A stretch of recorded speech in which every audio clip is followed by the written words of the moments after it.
మన ట్యాక్స్ సిస్టమ్స్లో 3 kinds of taxation systems ఉంటాయి.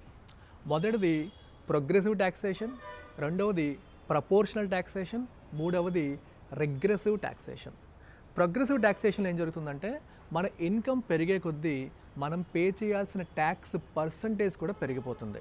ఫర్ ఎగ్జాంపుల్ 5 లక్షల వరకు ఇన్కమ్ ఉండేవాడికి 10%, 5 నుంచి 10 లక్షలు ఉండేవాడికి 15%, 10 నుంచి 15 లక్షలు ఉండేవాడికి 20% వేశారనుకోండి, దీన్ని మనం ప్రోగ్రెసివ్ టాక్సేషన్కి ఎగ్జాంపుల్గా చెప్పొచ్చు.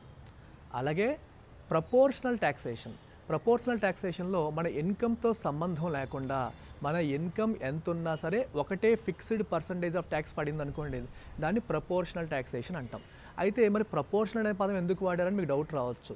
ఇక్కడ పర్సంటేజ్ సేమ్ ఉన్నప్పటికీ కూడా ఎక్కువ సంపాదించేవాడు ఎక్కువ ట్యాక్స్ కడతాడు కదా. ఫర్ ఎగ్జాంపుల్ 5 లక్షలు ఉన్నవాడి మీద 10% వేస్తే 50,000, 10 లక్షలు ఉన్నవాడి మీద అదే 10% వేస్తే ₹1,00,000 ట్యాక్స్ కట్టాల్సి వస్తుంది. కాబట్టి మూడవది రిగ్రెసివ్ టాక్సేషన్. రిగ్రెసివ్ టాక్సేషన్ అనేది ప్రభుత్వాలు జనరల్గా యూజ్ చెయ్యవు, అయినప్పటికీ కూడా దాని ఇంపాక్ట్ మనకి రియల్ లైఫ్లో కనిపిస్తుంది. ఫర్ ఎగ్జాంపుల్ మీరు జీఎస్టీ తీసుకున్నారనుకోండి, జీఎస్టీ ఏం చేస్తుందంటే జీఎస్టీ బాగా పెరిగింది అనుకోండి, ఒక 10,000 రూపాయలు సరుకులు కాస్త ఇప్పుడేమో 10% వాల్యూ పెరిగిపోయి 11,000 పెరిగింది.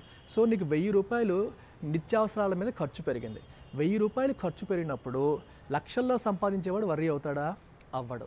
కానీ పేదవాడు, వాడి ఇన్కమ్మే 20,000 అయితే తను ఖచ్చితంగా వర్రీ అవుతాడు. సో ఇక్కడ ఏం జరుగుతుంది, మనకి ఒక ట్యాక్సేషన్ యొక్క ఇంపాక్ట్ అనేది పేదవాడి మీద డబ్బున్న వాడి కంటే ఎక్కువ ఉంటే అలాంటి ట్యాక్స్ని ఏమంటాం?